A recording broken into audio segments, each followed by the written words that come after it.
The same religion that's capable of hideous acts of destruction can also be capable of moments of healing, of restoration, and of hope.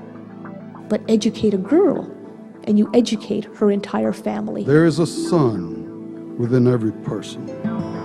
When that anger sets in, write it. Write the letters, but don't send them. You never want to leave concrete proof of insanity.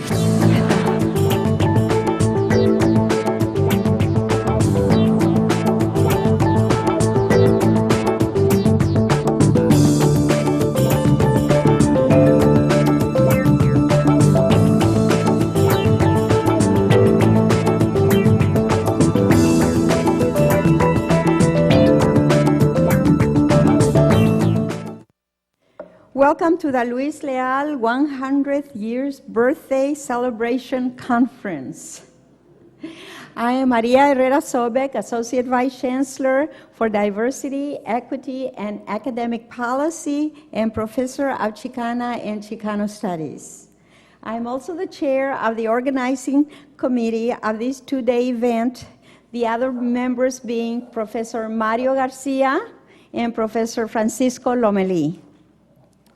We are here to mark an important milestone in one of our most distinguished and beloved scholars, Professor Luis Leal, Don Luis, as we affectionately call him, his 100th birthday celebration.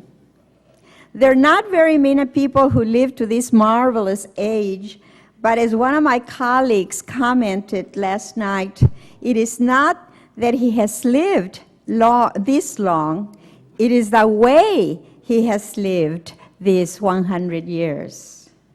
In today's program, we will have two panels composed of distinguished scholars who are longtime friends of Don Luis as well as former students. The first panel will be in English and the second one in Spanish, with summaries given in English. Tomorrow, we will also have a series of events, so please check your programs for tomorrow's events. I would like to extend an invitation to all of you to attend the activities tomorrow, which includes a premiere documentary on Don Luis Leal. I would like to thank Chancellor Henry T. Yang and Vice Chancellor Jean Lucas for their steadfast support. I want to thank the staff who has worked tirelessly to make this program possible, in particular, Gretchen Falbo and Melanie Hoven. Our Chancellor will now welcome you to our UCSB campus, Chancellor Henry T. Yang. Thank you for joining us. Thank you for joining us for this very special conference in honor of Professor Luis Leal on the occasion of his 100th birthday. Let's just acknowledge Don Luis. Let's give him a round of applause.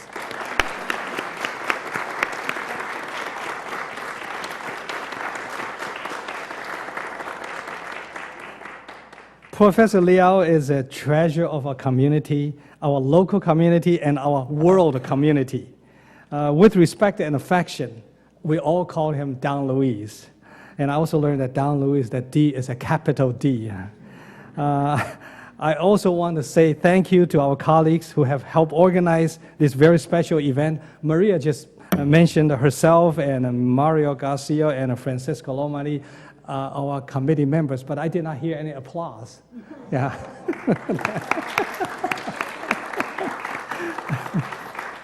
And I also want to say thank you to our sponsors, including the Mexican Consulate of Oxnard, as well as many offices and departments across our entire campus, reflecting the cross-disciplinary impact of Don Luis.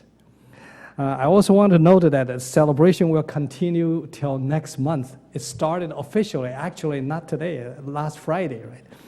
And our campus will host the 10th Colloquium on Mexican Literature in honor of Professor Leal. Professor Sarah Put Herrera told me, she said, the title of the colloquium will be 100 Years of Loyalty. Don Luis has had such amazing life and amazing career, lifetime of legacy, and his career is just legendary. Today's conference will provide you with just a glimpse of the incredible breadth and the depth of his contributions to literature, to culture, to education, and to even humanity. I still vividly remember 10 years ago when he was awarded a tremendously prestigious National Humanities Medal at that White House. At the time, I called him our national treasure. And we also remember that when he was honored with Mexican Order of Aztec Eagle. This is the highest honor granted to foreign citizens by the Mexican government. So we can also call him a national treasure of Mexico. He is a prolific and active scholar, 45 books. If you go 1.5 inch a book, that's 6 feet, taller than Don Luis's own height, and plus 400 scholarly articles. I remember last year on September the Friday, we celebrate his birthday, 99th birthday, and Don Luis said, well, I'm writing a book, so next year. So this year, when I went to the lunch, and here is the book. A Luis Leal reader, edited and with an introduction by Ian Stavins. And Ian Stavins put it in the book that, let me quote, Leal is an exemplar of the term Hispanista. So I just want, I don't know what to say. His intellect, his humanity have won the highest respect, not only of scholars in his own field, but also of people from all disciplines and all walks of life, including my discipline as an engineer. He's known not only for his achievements, but also for his kindness, you would agree, generosity, humility, and sense of humor. I remember one time Maria thought he was tired. I said, let's call it off. The night is too long. He said, no, you are the one who is tired. And Don Luis has taught us so much, taught me so much. As a new chancellor, I sought out his wisdom. I remember in 1994, Dylan and I picked up one Saturday. We called. We said we want to come to your home for some advice. So we went up for 4 hours. Don Luis gave me unforgettable lesson on Chicana and Chicano studies and its evolution on our campus. And I remember I had the notes. And we at that time, Gladys kept coming out, bringing us cookies, coffee, tea, fruits, and the hospitality, and just wonderful. So I feel very honored that I had a tremendous honor of writing the introduction for his beautiful book, Myths and Legends of Mexico. And that book, Don Luis finished while he was of the age of 94. And some of us may not live long enough to even read the book. And these timely stories of that book, of creation, of history, of tradition, not only touched the heart of every reader, but also reminded us of the deep love Don Luis and Gladys have shared. So, Don Luis, I want to tell you that Gladys is with us today for this celebration. And I love that book so much. I have sent hundreds of copies to people all over the country. It has become our traditional university gift for our distinguished visitors, because that's the pride of this country. I would say Don Luis's reputation is bigger than our university. And I guess I have lots of nice things to say about you, Don Luis. But I also want to say that we at Santa Barbara are honored and proud to have Don Luis as a wise elder of our campus community. Sabio Maestro. We will treasure Don Luis, and we'll take good care of you. And of course, you will inspire us. You will take good care of us. And thank you so much to all of our participants. And let's say happy birthday again to Don Luis.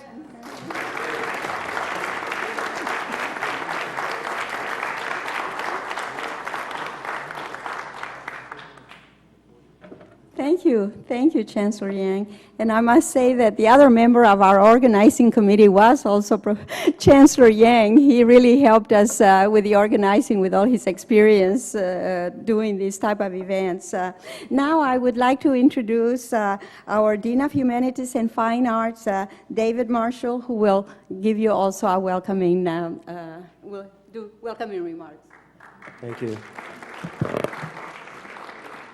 I'm very glad to be able to participate in this event today. And on behalf of the College of Letters and Science and the Division of Humanities and Fine Arts, I want to add my words of congratulation to Professor Leal.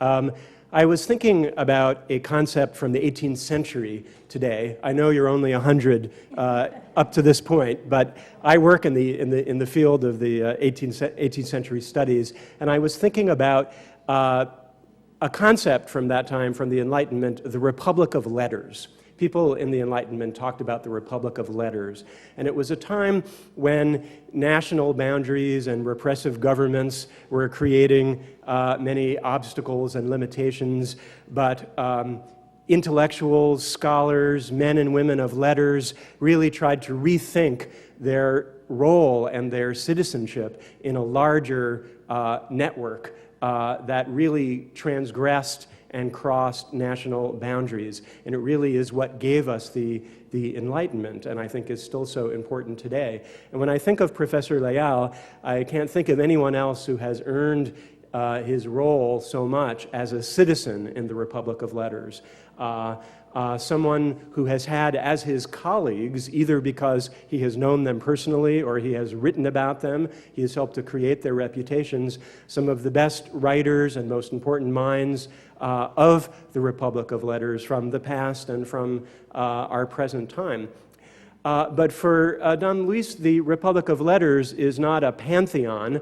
It's not an exclusive club. It really is a democracy. And more than anyone else, I think he's helped to redefine what the Republic of Letters meant in our day, where every kind of language, every kind of literature, every kind of culture played a part in creating that fabric of what literature and culture and literary studies really was about. I know in your wonderful memoir with Professor Garcia, you talk about your memories of the Mexican Revolution as a boy, and I think that for the Republic of Letters to be viable is always perpetually incorporating revolution as well. And much of what Professor Leal did, although he's a great sort of recognized establishment figure in some ways, I think bore some risk and was revolutionary in its own way as well. So it's something which is really crucial to what a great university is and a great public university. And we're very glad that you have shared that with us. You mentioned 100 years of loyalty. I was thinking Victor Fuentes gave me this latest copy of the journal that I've followed since its beginning, celebrating the 40th anniversary of 100 years of solitude. And I think that we can thank you for 100 years of community, and it's a community that has really been very important for us at UC Santa Barbara. So congratulations.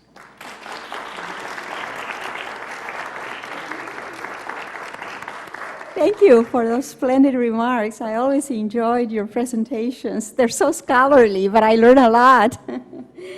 Now I would like to present to you Professor Beth Schneider, Associate Dean of Social Sciences, who is representing Dean Melvin Oliver, who could not be here with us today. She will also be saying a few welcoming remarks. Thank you, Maria. On behalf of the Dean of Social Sciences, Melvin Oliver, who sadly isn't here with us today, we want to welcome all of the guests to this conference and to this wonderful celebration of Professor Leal on the occasion of his 100th birthday. Professor Leal is an extraordinary scholar, colleague, and friend of UCSB who has made significant and unique contributions to the intellectual life of our campus for almost 30 years, or in fact, 30 years. With a career spanning 5 decades, Professor Leal has significantly contributed to the study and understanding of Mexico, Latin America, and Chicanos in the United States. As we already heard from the Chancellor, he has received many distinguished honors, including the National Humanities Medal and the Mexican Order of the Aztec Eagle. So indeed, in those ways, he has been recognized way beyond our local community to the wider national and international community. For the Division of Social Sciences, Professor Leal is important in many ways, two of which I wish to highlight today. Professor Leal has interacted with the UCSB students as a visiting professor in Chicana and Chicano studies, for which they have been exceedingly grateful. Each year, the campus grants the Luis Leal Social Sciences Undergraduate Award in honor of Professor Leal, recognizing the outstanding interdisciplinary achievement of one of our students who majors in social science. The winners have come from a range of disciplines and have demonstrated excellence in their work, a testament to Professor Leal and his unbelievable record of scholarship. Secondly, as an internationally recognized scholar of Chicana and Latino literature, the Department of Chicano and Chicano Studies has benefited tremendously from Professor Leal's participation, stability, and solidity on the campus. He has been a continuing presence in the program, a continuing colleague to the faculty in the program, assuring it a measure of gravitas through the decades, sometimes of contention and most often of tremendous growth.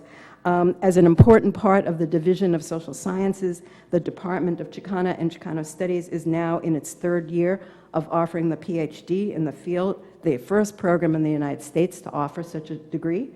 In addition to this noble experiment in graduate education, the department provides our division and our campus an important model of how interdisciplinary work is taught and an exemplary model of the ways linkages can be drawn between the university and the community through its undergraduate internship program and through its linkages to the Center for the Study of Chicano Studies.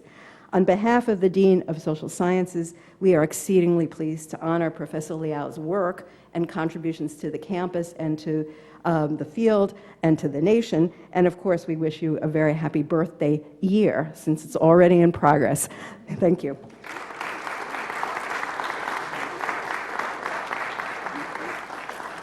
Thank you, Beth, for those beautiful words. Thank you.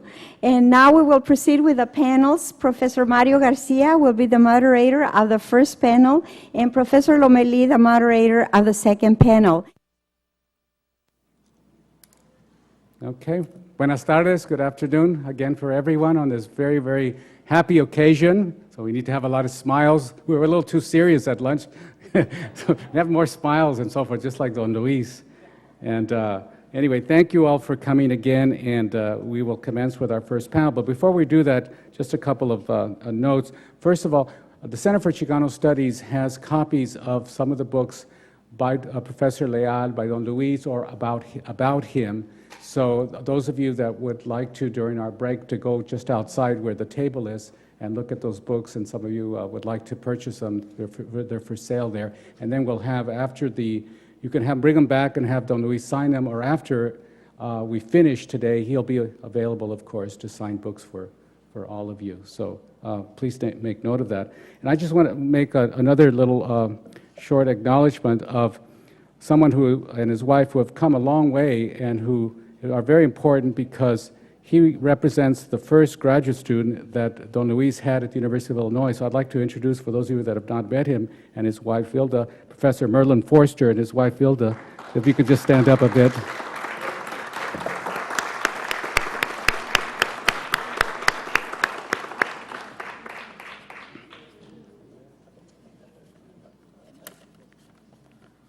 Okay, we have our first panel, and I will introduce each one of them as they come up to give their papers. First, we will start with Professor Seymour Menton. Professor Menton has been studying Spanish-American fiction for over 50 years. His best-known book is El Cuento Hispanoamericano, originally published in 1964 with several updated editions, the latest one in 2003. He has also published books on the novel and/or short story of Guatemala, Costa Rica, Cuba, Colombia, and Mexico.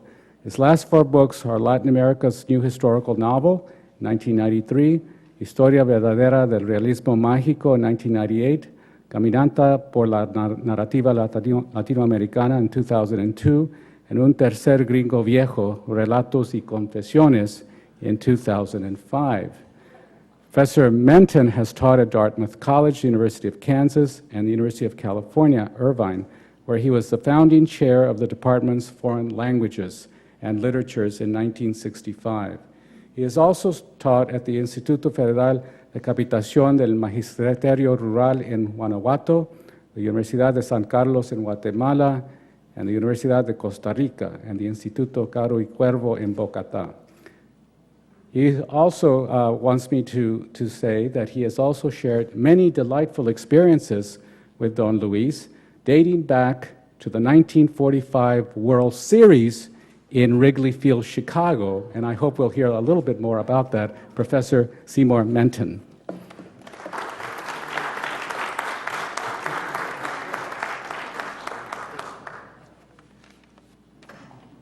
Thank you very much, Mario. It's a pleasure to be here. Although I have not yet tied Luis Leal for longevity, I'm going to prove to you today that I'm rapidly catching up with him. Luis and I, as Mario said, first met in October '45, Wrigley Field, Chicago, during the last World Series celebrated in that stadium. 6 years later, 1951, Luis published his first book entitled México, Civilizaciones y Culturas, thanks in part to Professor James Babcock, chairman of the Spanish department at the University of Chicago, where Luis was teaching. The explanation is that Babcock was moonlighting as the foreign language textbook advisor for Houghton Mifflin, and he recommended that they publish Luis's book. To indicate how closely our hero's life and mine have followed parallel paths, the very next year, 1952, Babcock moved to Dartmouth College, the same Dartmouth College where a young servidor was beginning his college teaching career. Inspired both by Luis's first book and my own student and teaching experiences in Mexico, 1948 and 49, I began to write my own first book, Saga de Mexico, with encouragement from the same Jim Babcock. However, unfortunately, I was not born under the same stars as lucky Luis Leal.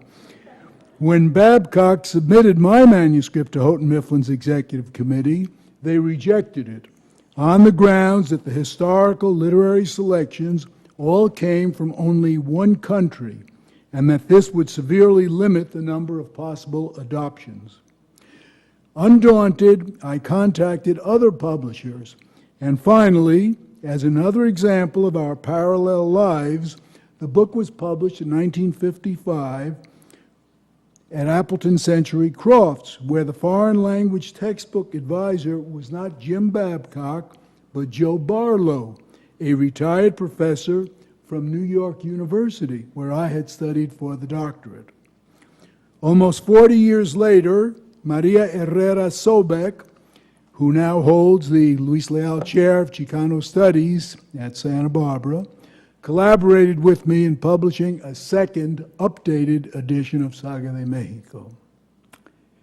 The next episode cannot be explained by coincidence or by parallelism, but only by magic realism.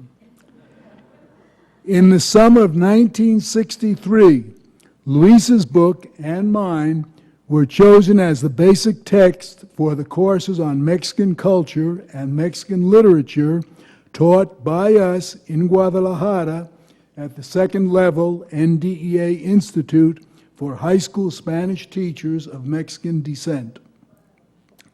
I no longer recall which one of us taught Mexican culture and which Mexican literature, but I do remember that one of our most outstanding students was Tomas Rivera, who a decade later was to publish what is still considered one of the very best works of Chicano literature, Y no se lo tragó la tierra, and the earth did not swallow him up.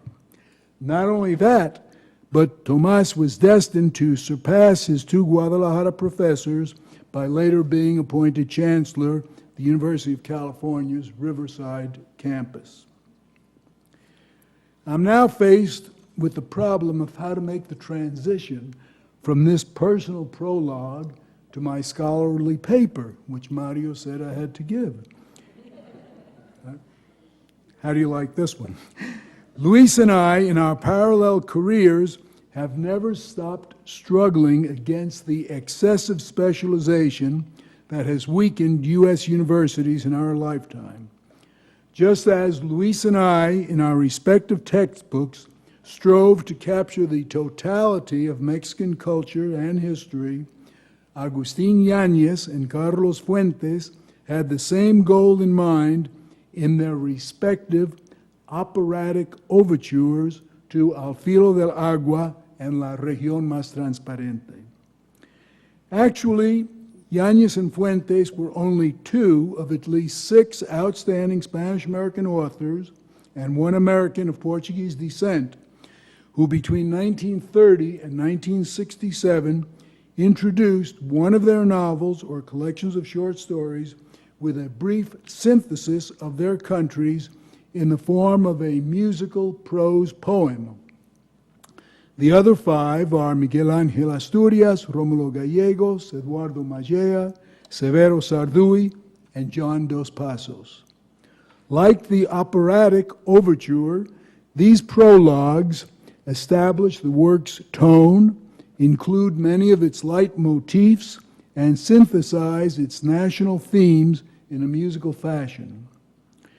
Because we are celebrating today the life of a Mexican hero, and because I've been warned to limit my remarks to 16 minutes, I'm going to concentrate on only one author, Carlos Fuentes, who on November 11th will be celebrating his 80th birthday. The change from the small-town setting of Al Filo del Agua, 1947, to the metropolis of La Región Más Transparente, 1958, reflects the change in the image of the Mexican nation in only one decade. In spite of the fact that power has been centralized in the capital from the time of the Aztec Empire to the present, Mexico's literary image between 1910 and Miguel Alemán's period of 1946 to 52 was that of a nation with a strong provincial and rural flavor, in which the national prototypes were the peasants and the inhabitants of the small towns. Carlos Fuentes was the first important Mexican author to capture the new image of a modern urban Mexico. In spite of its brevity, only 2.5 pages, the untitled overture of La Región Más Transparente is an impressive musical piece transcribed in italics that captures the total image of the nation. For Fuentes, as for his predecessors, José Vasconcelos, Octavio Paz, and others, the key to understanding Mexico is its mestizo population. For that reason, Fuentes named his narrator Isca Cienfuegos, whose indigenous first name and Spanish family name reflect the opposition as well as the fusion of the two races. Isca, in addition to evoking the name of a famous Aztec prince, bears a striking resemblance to the Spanish words yesca, meaning tinder, and ascua, meaning ember, which are obviously associated with the fuego of the family name. Fuentes then proceeds to re-emphasize Mexico's racial roots by attributing its violence to both the Guerra Florida of the Aztec past and the barroom brawls, La Riña de Cantina, of the present. Although Fuentes would later express a more benign view of Mexico's Spanish heritage, the angry young man of the 1950s has his protagonist strongly condemn Cortez without naming him. And quote, "Born dead, you burned your ships so that others could fabricate an epic tale from your putrid flesh." Although Isca uses the first-person plural nosotros to indicate that the descendants of the Aztecs and the Spaniards have lived together on the Central Plateau for more than 4 centuries, he also recognizes that the two cultures have not yet totally blended. Quote, "We have never knelt down together, you and I, to receive the same wafer." With an allusion to Michelangelo's famous painting of the creation in the Vatican, Isca wonders whether the new 100% Mexican mestizo will ever be born. Quote, "Let's see if someday my fingers will touch yours." The musical structure of this overture is based primarily on a crescendo movement. It begins with 3 very brief, prosaic sentences. My name is Isca Cienfuegos. I was born in Mexico City. That's not important. Then the sentences gradually expand through the repetition of the words afrenta, dia, abajo, derrota, and faz, and culminates in the anaphoric repetition of the word ciudad. 35 times it's repeated, followed by the closing, slightly modified echo of the novel's title, En la región más transparente del aire. Like Eduardo Mallea's La Ciudad junto al Río Inmóvil, Rómulo Gallegos' Canaima, and Joan Dos Passos' USA, La Región Más Transparente has a coda in addition to an overture. However, in Fuentes' novel, the coda, or epilogue, is much longer than the overture or prologue, 16 pages as opposed to 2.5. The epilogue's length is due to a more explicit review of Mexico's total history and a brief synthesis of its geography. Nonetheless, the musicality of the former is retained by the use of enumeration, repetition, and anaphora. In the enumeration of 116 historical figures, Spanish names are intermixed with indigenous names with a light sprinkling of foreign names. Politicians, authors, artists, and even movie stars are enumerated in random order. For example, Netzahualcoyotl, Cantinflas, La Bastida, Maximiliano de Habsburgo. In contrast, the enumeration of these famous people is immediately followed by a series of 80 parallel phrases, beginning with the words tú qué, you who, with an occasional variant, referring to all those poor anonymous people from different eras who also contributed to the creation of the patria. Quote, tú que danzaste estrangulado por las flautas, tú que pintaste el ángel solferino y esculpiste el dios espinoso, tú que volviste a caer labrado de plomo, caminaste con un fusil oxidado. The cumulative effect of these 2 pages is further emphasized towards the end with an enumeration of a poor Mexican's typical food and clothing. Tú que comes chicharrón, tamarindo y mamé magullado, sopes y frijoles refritos. Tú que te pones un overol azul y un sombrero de petate y chamarras de mezclilla. The series of phrases addressed to the poor people in the familiar form of tú is followed by 16 parallel phrases addressed to upper-class Mexicans in the polite form of ustedes. The relatively small number of these latter phrases reflects the concentration of wealth and power in the oligarchy. Ustedes que viajan y van y vienen y poseen un nombre y un destino claro.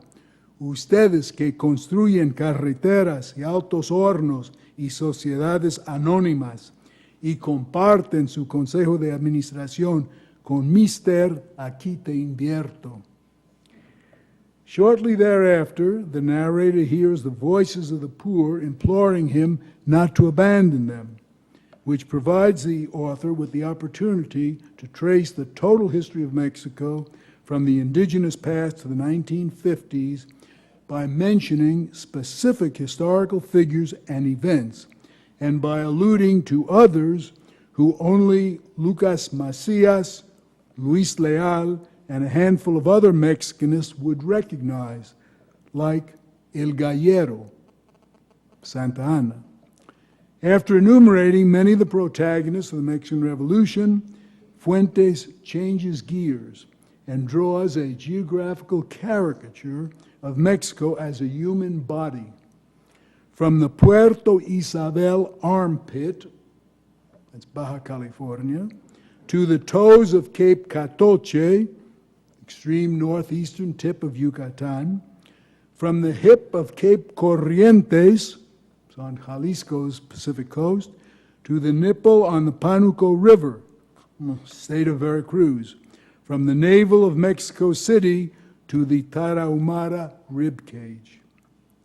To close the novel, the narrator indulges in another series of enumerations, this time of the streets and neighborhoods of Mexico City, that ends with the phrase, and it's 4 million people, 20 now, which serves as a transition to a review of the fictional characters who play important roles between the prologue and the epilogue, or between the overture and the extended coda.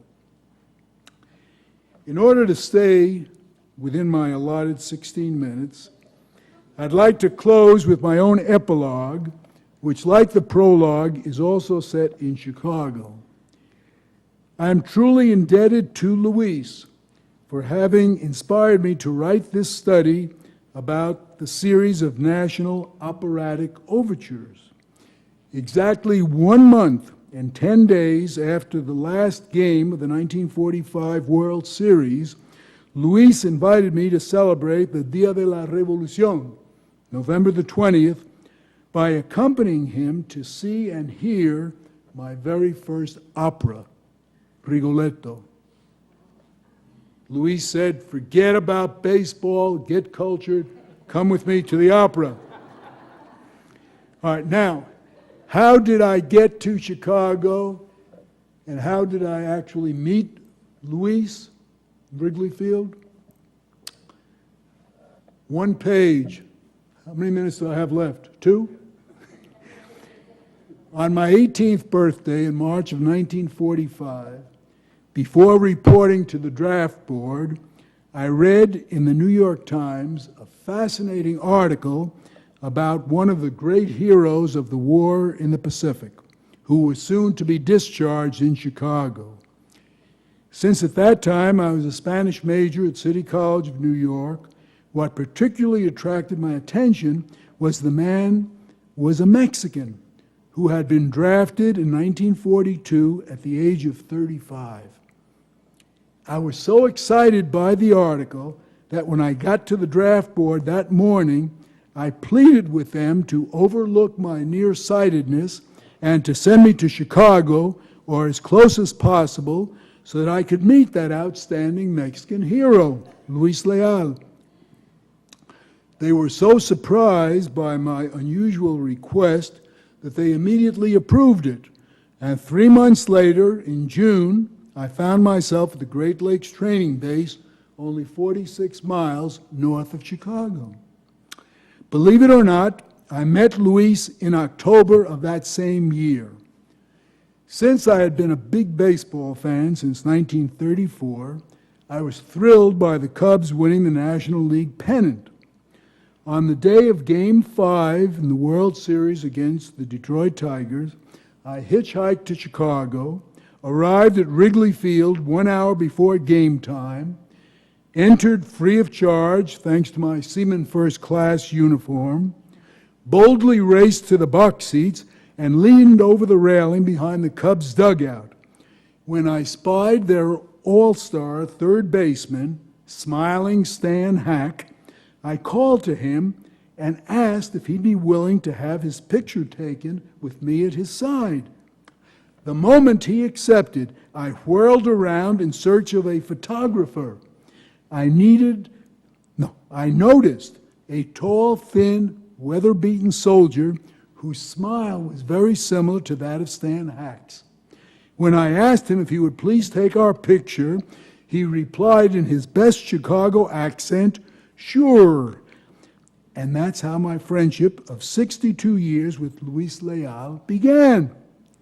Now, in order to dispel any doubts that you may have about the veracity of this story, here's the picture that Luis snapped in Wrigley Field on October the 8th, 1945. Luis is not only a great scholar, author of many, many books, but a great photographer.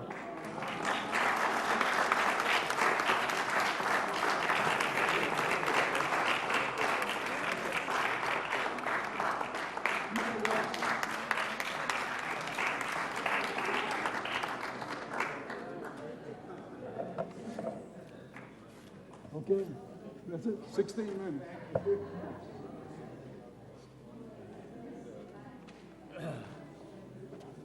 Oh, what a story. What a story.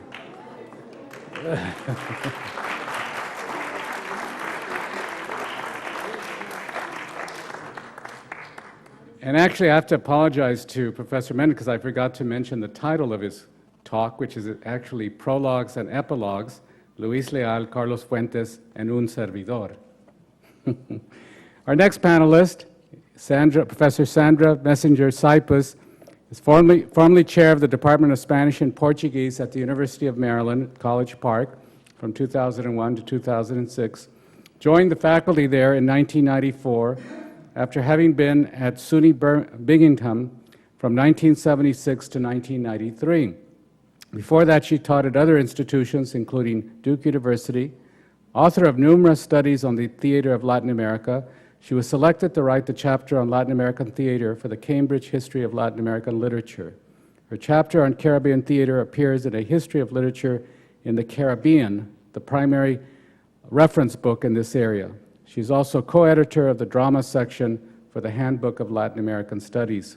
Inspired by her mentor, Don Luis Leal, who directed her dissertation at the University of Illinois, Cyprus has also published on topics dealing with issues of gender and national identity in Mexican culture. She has published on such Mexican writers as Elena Garro, Rosario Castellanos, Emilio Carballido, José Emilio Pacheco, and Sabina Berman. Her book, La Malinche in Mexican Literature from History to Myth, published in 1991, is considered one of the most important texts on that cultural figure. Her talk today is entitled Reading the Layered Universe of Tlatelolco with Don Luis Leal and José Emilio Pacheco. Professor Cyprus.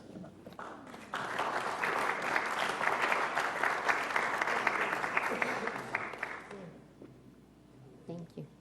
I still get nervous giving papers in front of Don Luis and Merlin, my professors. And it was very difficult to think of all the many works that Don Luis has done, what aspect of his career that I could dwell on. And I took advantage of the moment. Tomorrow is October 2nd. In Mexico, it's related to what happened in Tlatelolco. And so that was the reason I chose to discuss such a serious topic, because it actually was a very serious, grim event, described variously for outsiders as Mexico's Kent State or its Tiananmen Square protests as a way to suggest resonance with other cultures. It is still unknowable in its full tragic sequence. A massacre whose accurate proportions are shrouded in official subterfuge. It is characterized by two archetypal themes in Mexican culture dating from the conquest: betrayal and violence. Immediately, it caused a major change in Mexican literature, as well as in Mexican political life. Don Luis, as early as 1979, was one of the first critics writing in English who addressed this theme. Quote, "In literature, we can now speak of authors writing before or after Tlatelolco," says Don Luis in his essay, concluding with these points. The most important consequences of Tlatelolco in literature is the deep impression it left in the minds of the intellectuals and creative writers. The literature of Tlatelolco revealed that the ideals of the revolution, so strongly defended by the party in power, had become empty. José Emilio Pacheco reflects in his poem 1968-3, "Piensa en la tempestad para decirte, que un lapso de historia ha terminado. Fin de cita. In the essay in the Denver Quarterly, simply but evocatively titled Tlatelolco, Tlatelolco, Don Luis offers a comprehensive review of the varied literary works, including narrative, essay, poetry, and drama that deal with the theme. In my discussion now, I shall focus not only on his ideas, but also develop further his arguments about the poetry of José Emilio Pacheco, who later became a colleague of Don Luis at the University of Illinois. As is his modus operandi, Don Luis approaches the theme of Tlatelolco literature by providing his readers with an historical context deeply rooted in his perceptive understanding of Mexican culture. As the distinguished and most renowned scholar of the literature of the Mexican Revolution, a category that is perhaps the most studied literary subset in Mexico, Don Luis reminds us that there are similarities between what happened in 1910 and in 1968. Was history repeating itself? Asked Don Luis. Since in 1910, the dictator Porfirio Diaz had spent millions of pesos to celebrate the centenary of Mexican independence, while the workers subsisted on corn and beans. Similarly, President Diaz Ordaz had spent billions of pesos building the Olympic City in order to host the Games of 1968, even though so many Mexican laborers were out of work or unable to find sufficient food. One of the complaints of the students who gathered at the Plaza de Tlatelolco relates to this incongruity. While Porfirio Diaz was deposed soon after the centenary celebrations, beginning a violent period in Mexican history, the Revolution of 1910 was meant to bring a profound social change for Mexico. What Diaz Ordaz's handling of Tlatelolco demonstrated was that Mexico's ruling priistas, after all the years of supposed post-revolutionary advances, treated Mexicans with the same contempt and neglect that caused the revolution in 1910. Another key point made by Don Luis in the essay also reinforces one of his major themes regarding the prophetic spirit of writers and the power of literary imagery. As he notes, even before the historical events of 1968, some Mexican writers had the wisdom to foresee what was to happen, and he refers to Carlos Fuentes' La Región Más Transparente as being already one of the texts that shows the underlying causes of what became the Tlatelolco conflict. At this juncture in time, the fundamental book on Tlatelolco is Elena Poniatowska's collage, La Noche de Tlatelolco, from '71, translated with a preface by Octavio Paz as Massacre in Mexico. It has become synonymous with the events as the testimonial that mirrors the multivocal reaction in Mexico, with photos and first-hand reports that belie the government's official statement that there were few deaths. Today, one could not investigate the history of that confrontation without consulting this text, and Leal in 1979 calls attention to its unique contributions. As Don Luis writes, cita, "It was not the intention of Poniatowska in this book to establish the causes of the massacre or to answer the question why. That task was reserved for Octavio Paz and Carlos Fuentes." End of quote. As we are aware, in Poniatowska's testimonial, speeches, government statements share space with eyewitness accounts, photographs, and creative reaction pieces written by key writers, including in its entirety the poem by Rosario Castellanos, Memorial de Tlatelolco, of the older generation, and fragments of a poem by José Emilio Pacheco, who at that time was just 29 years old. Y el olor de la sangre mojaba el aire, y el olor de la sangre manchaba el aire. Regarding these two brief lines from Pacheco's larger poem, Poniatowska offers a note that they come from the Nahuatl text translated by by Padre Garibay.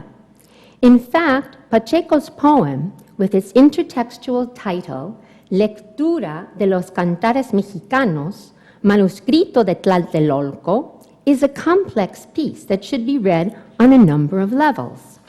Ostensibly, as the reference to Garibay puts forth, it is a commentary on the events that took place on August 13, 1521, when the Tlatelolco area was the location of the last siege of the Spanish conquistadores against the Mexica peoples, bringing an end to Aztec rule.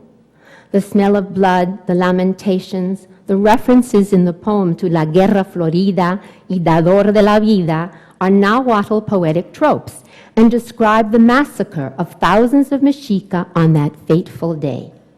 Yet, Pacheco also includes a subtitle in parentheses, Octubre 1968, boldly connecting the 1521 events with the 1968 massacre at the same site. I've suggested that the poem itself is a palimpsest of Mexican culture in the same way that the Plaza de las Tres Culturas is also an architectural palimpsest. As its name suggests, the plaza contains cultural evidence of Amerindian, colonial Spanish, and contemporary Mexican societies.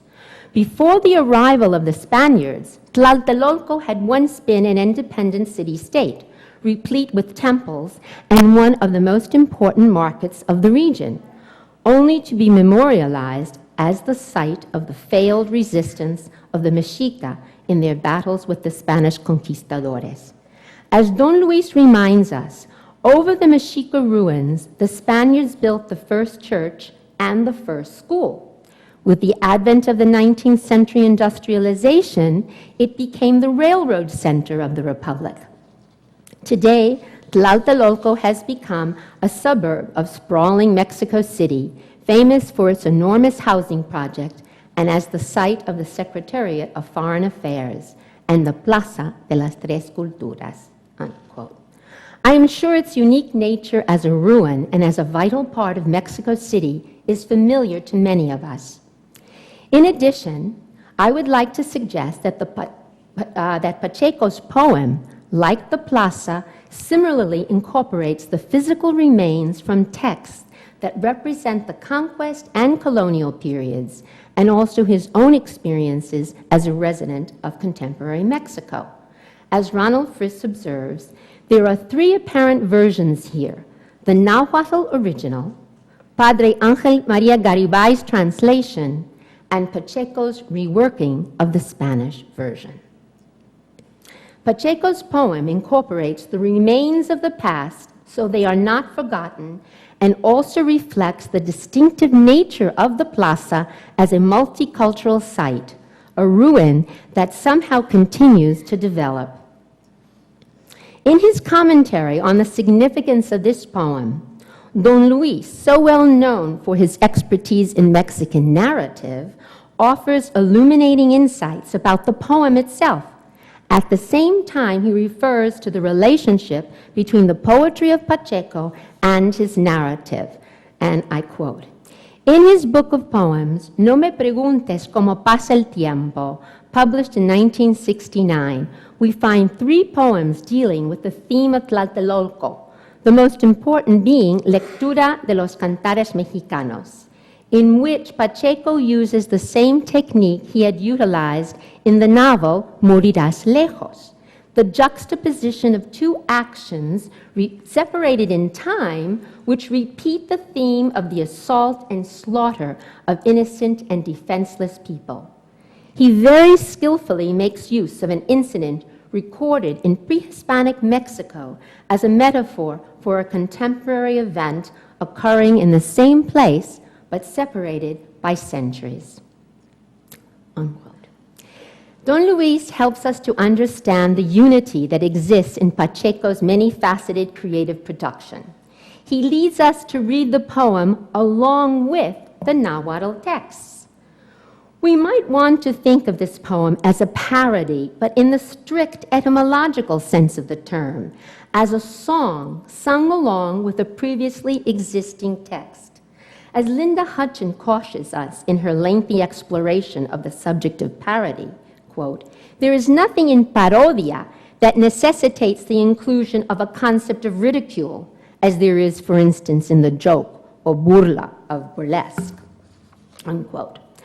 I would like to suggest that what Pacheco has done by reinscribing the Nahuatl descriptions of a massacre and leading us to compare that disaster with the current tragedy is not to mock or make ludicrous these serious texts, but rather to scorn those who would ignore the 1968 tragedy or belittle its significance. Those Mexicans who tried to find out what really took place that afternoon on the 2nd of October, 1968, were unable to learn the truth about it in their newspapers and official government reports.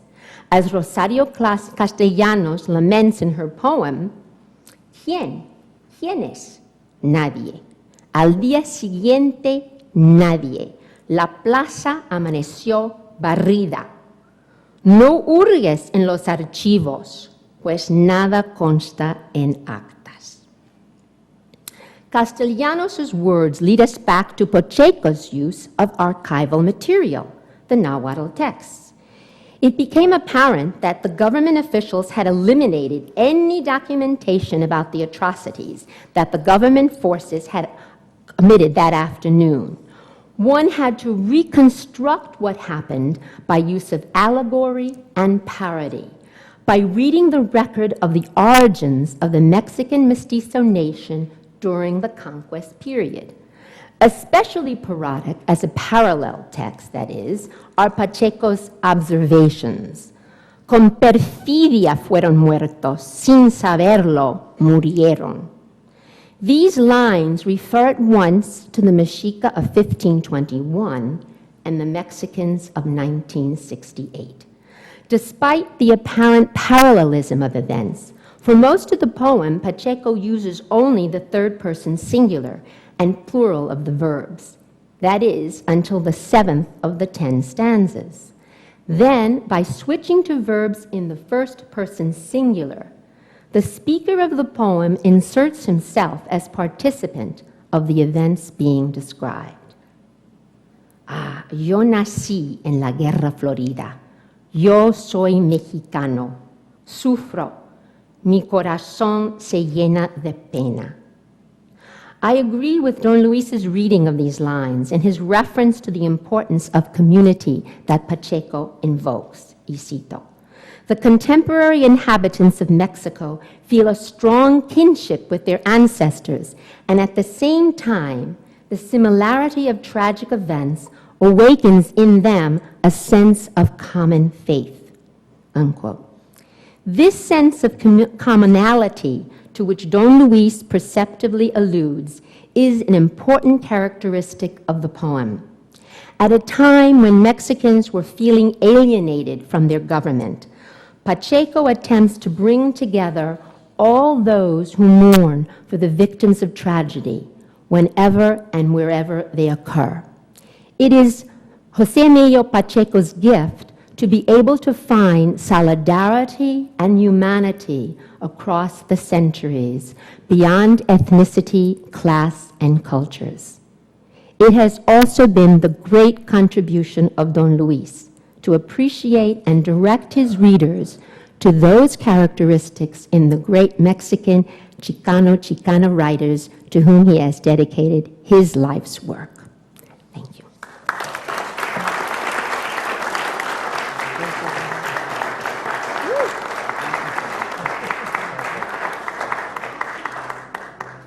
Thank you so much. And we go to our last panel presenter, Professor Manuel Martin Rodriguez, who is a professor of literature at the University of California, Merced.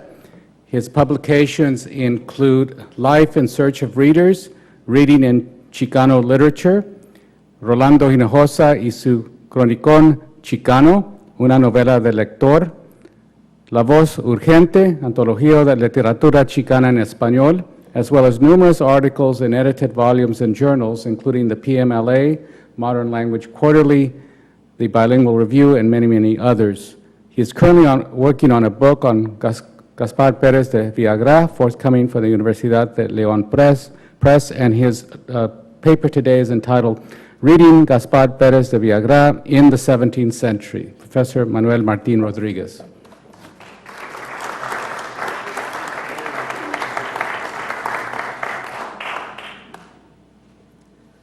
Thank you, Mario. It is a pleasure being back in UCSB. It always will be, but in particular on this occasion, it is an extreme pleasure to be here to honor Don Luis and to celebrate his life and his achievements, and also what he's taught all of us, certainly what he's taught me, and what I hope he will continue teaching me for quite a while. By design or coincidence, the organizers wisely put together this panel in the same manner that bullfights are arranged. So as the least experienced bullfighter, I can only claim to have known Don Luis for 20 years, which obviously for him is just nothing, but for me it's much more. And I will relate that first meeting not for what it may contain of humor, but for the lessons I learned over time from that encounter when he was 80 and I was 20-something, I can't even figure it out at this point. And Professor Francisco Lomelí took me to meet Don Luis and to have a cup of coffee.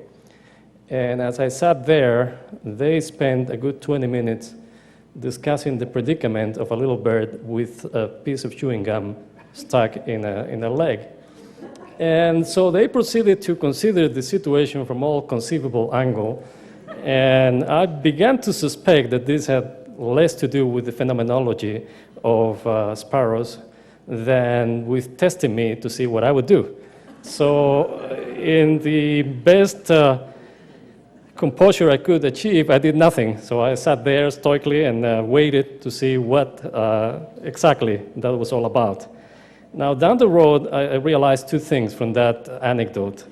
One is that in addition to teaching us through his books, Don Luis, like Sor Juana before him, had realized that you can learn from life as much as you can learn from books. And he was certainly not only learning, but teaching. I didn't know at the time, because again, if I'm now the least experienced bullfighter, I was not even a banderillero back then. And the other lesson is that the devil is indeed in the details. And sometimes we really look for the big picture, and then that's perfectly fine for what we do, but sometimes we overlook the details. So I hope you would not be bored, because I have decided to focus on very specific details for this presentation as my personal homenaje a Don Luis and his manner of allowing me to see the importance of details and that unforgettable afternoon with the bird and the cup of coffee. So this is about Gaspar de Villagrá and certainly about Don Luis. In 1973, in the inaugural issue of the Revista Chicano-Riqueña, Luis Leal advocated for approaching the study of Chicano-Chicana literature through a historical lens that would look beyond the immediate context of the Chicano movement all the way back to the colonial days of the U.S. Southwest. Though not immediately apparent at the time, Leal's challenge became, in effect, the seed for the recovery projects that have helped rediscover numerous forgotten or unknown texts of the Chicano past, and in so doing have also transformed our knowledge of Mexican-American literary history. In that essay, among many other precursors of Chicano letters, Leal mentioned the soldier poet Gaspar de Villagrá, whose epic poem Historia de la Nueva México was printed in 1610 in Alcalá de Henares, Spain.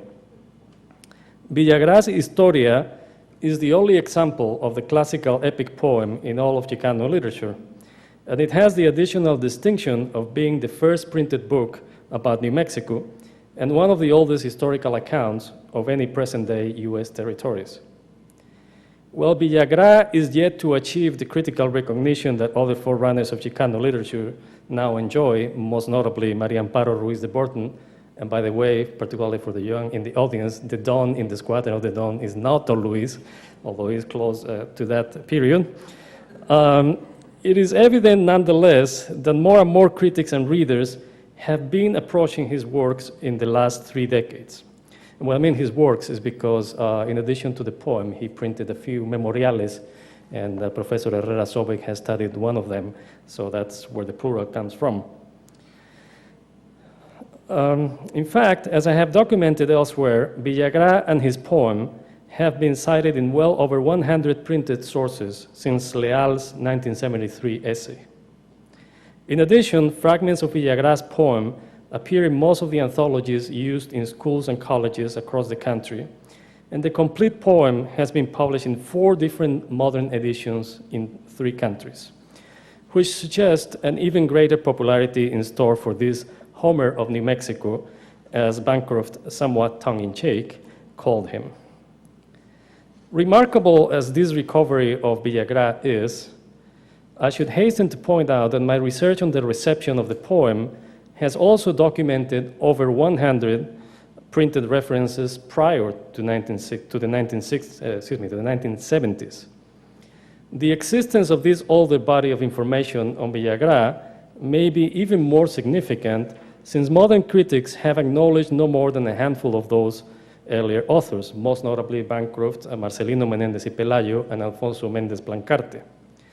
Perhaps assuming there were no others to mention, I don't know. But to give but a simple example of how knowledge of those earlier printed references may alter the widespread perception of Villagrán as a forgotten minor author, suffice it to say that the poem was cited 9 times during the first half of the 19th century, 4 times in French books, and once each in books published in Mexico, Spain, England, Brazil, and Argentina. The international scope of these references indicates a significant achievement for a 200-year-old epic poem that at the time had never been reprinted. The new picture that emerges from the reconstructed reception of Villagrán's poem thus problematizes the routine assumption that the author and his work were all but ignored until recently. However, it does not alter in any significant way the reputation in terms of literary merit, as most sources agree that our author was a better historian than a poet, and they consider the poem to be of little artistic value. That may be the reason why neither Lope de Vega in his Laurel de Apolo nor Cervantes in his Viaje del Parnaso bothered to mention Villagrán among the contemporary writers that they celebrated. But we might ask, what did other readers think? Are there ways to reconstruct the poem's reception beyond the printed opinions of scholars, writers, critics, and authors? One of the most significant sources of information to accomplish that task is found in marginalia and other handwritten notes in the surviving copies of the 1610 edition, which incidentally are more than were previously acknowledged as well. Their study is quite revealing in this respect, and I will present more detailed data in my forthcoming book that Professor Garcia mentioned.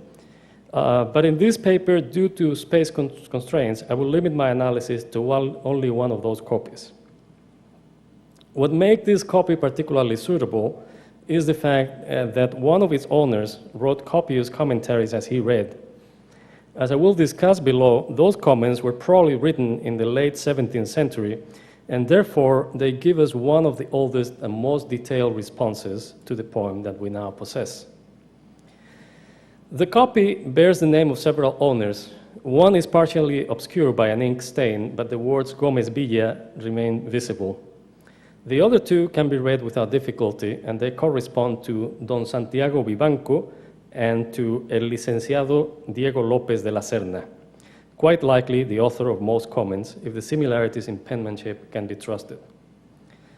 Establishing the identity of these 3 individuals is difficult, but some possibilities may be entertained as to who they might have been, except in the case of Gómez Villa, whose 2 very common last names complicate this task. As for the other 2, we find that Diego López de la Serna, identified as officer of the Cofradía de Nuestra Señora de la Asunción in 1652 in Calzada de Calatrava in the La Mancha region of Spain. Might this have been the same licenciado who owned a copy of Villagrán's Historia? it is certainly not far-fetched to imagine him a licenciado, given his position as a prioste of the said cofradia. There is also an intriguing possibility that the other owner might have been Santiago de Vivanco Sáenz de Aguayo, a second-generation Chilean born around the end of the 17th century or the beginning of the 18th. In favor of this hypothesis, one could argue that the name Villagrá would have easily caught the attention of a Chilean reader, of that period, given the role that Francisco de Villagrá, a relative of Gaspar, played in the conquest of Chile. What little we know about the lives of these two individuals also suggests that López de la Serna could have owned this particular copy in the mid to late 17th century, and then Santiago de Vivanco could have acquired it later in the 18th century. In any case, what matters more than the actual identity of the owners are the comments that one of them, again, probably López de la Serna, wrote on the book.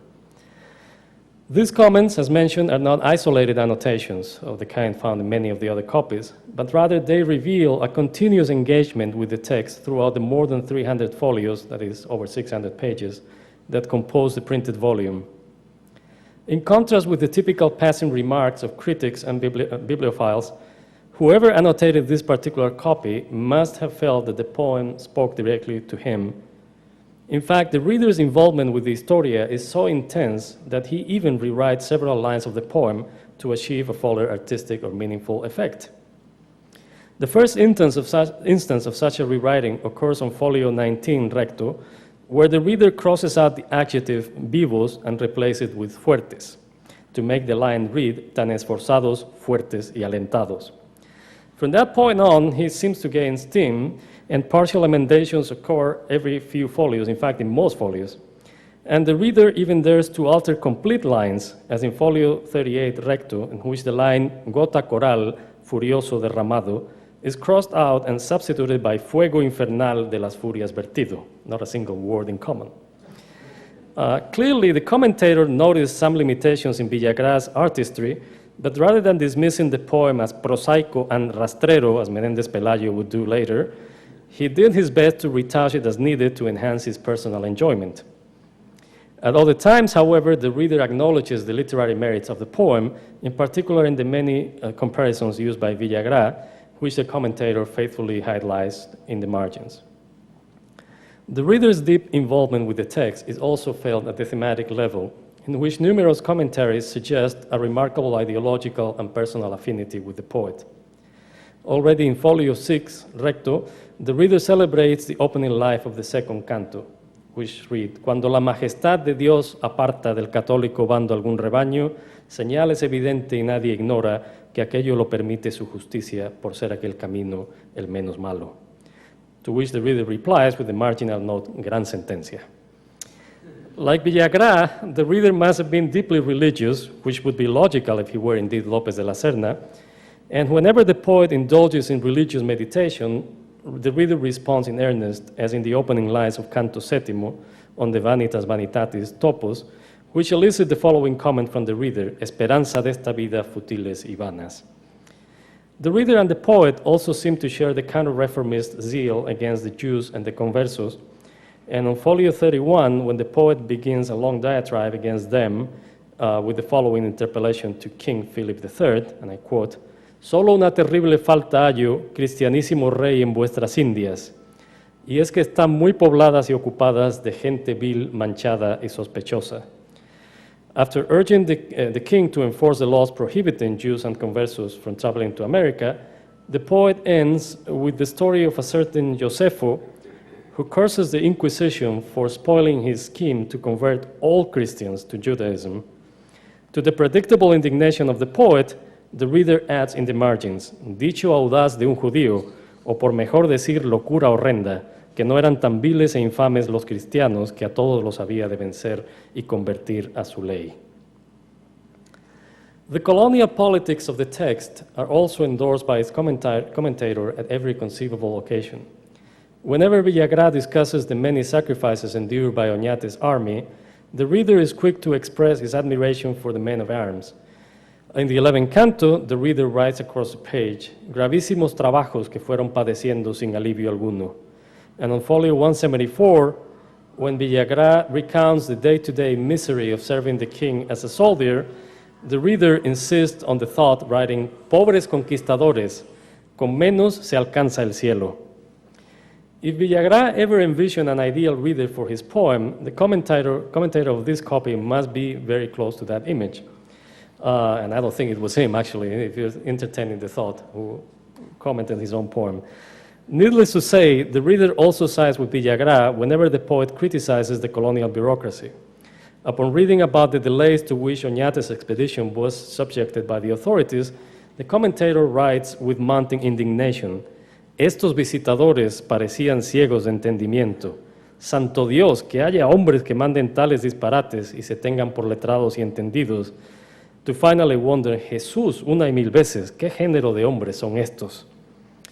The reader's almost blind acceptance of the authorial point of view even extends to those episodes in which the soldier's behavior might be easily questioned.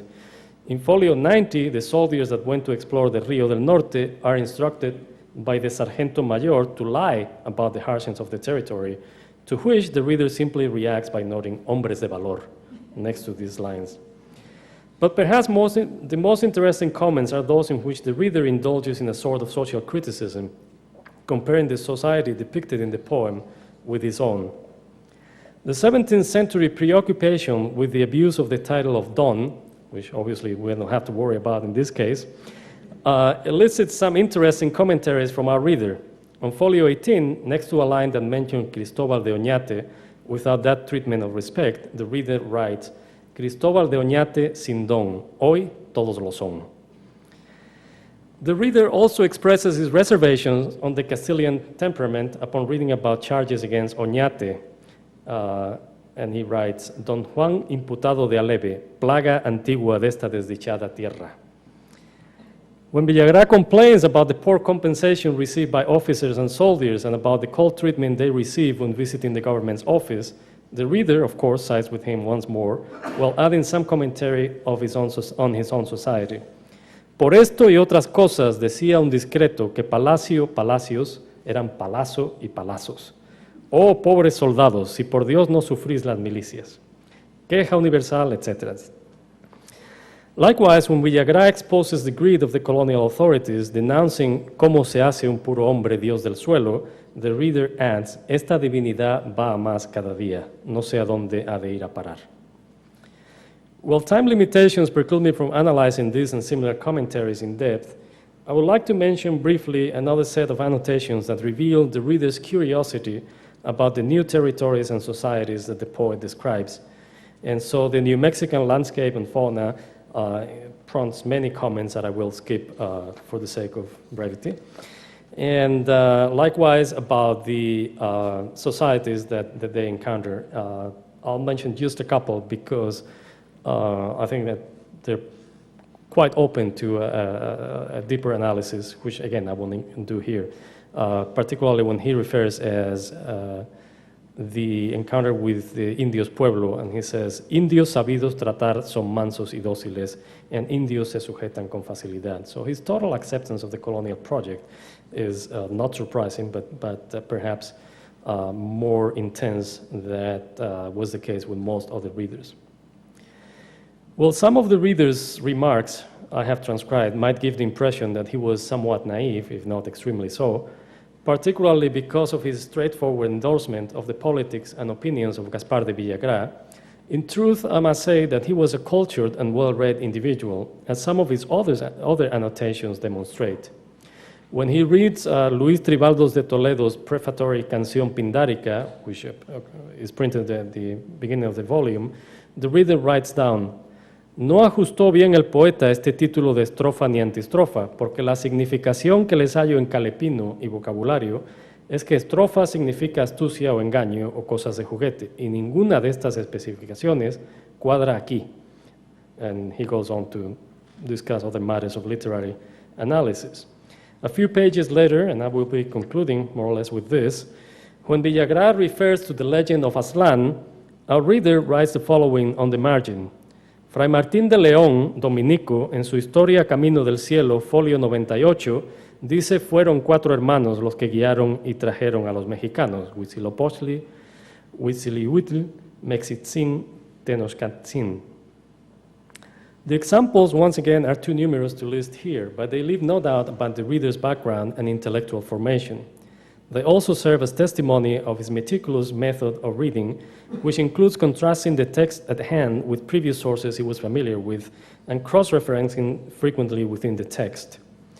In sum, this surviving copy of the 1610 original printing of the Historia is a remarkable document of how the poem was read within the first century of its publication. If at a later date scholars and critics began to doubt its merits, this particular reader found very little in the poem that he did not like, and when he did, he simply rewrote the lines as he thought best. Thanks to documents like this, we can begin to supplement the history of the printed reception of the poem with details on private readings. The resulting account, I believe, will help us meet the challenge raised in 1973 by Don Luis to better understand the significance of Gaspar de Villagrán in this case, for Hispanic readers in general and for Chicano literature in particular. Thank you very much.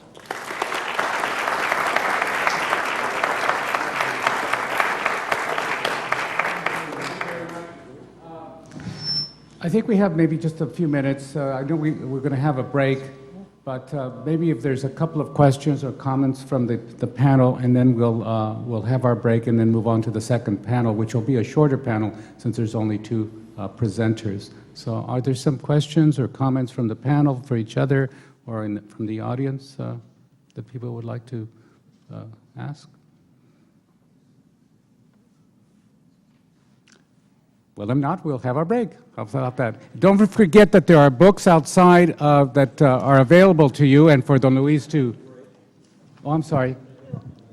I just didn't have a chance to say that in 1975, when Don Luis retired from the University of Illinois, I was privileged to speak then, and I heard him speak at Merlin's retirement, and now I'm hoping that in the future, a few years from now, he'll speak at my retirement. But I'm going to wait for a while.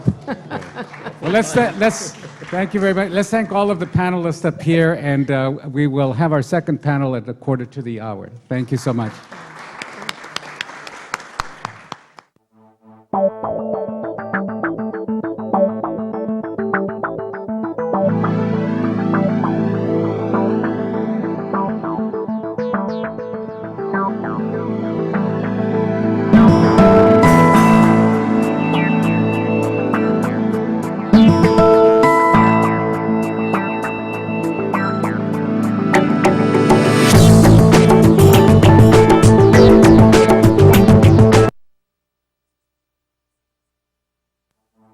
The same religion that's capable of hideous acts of destruction can also be capable of moments of healing, of restoration, and of hope.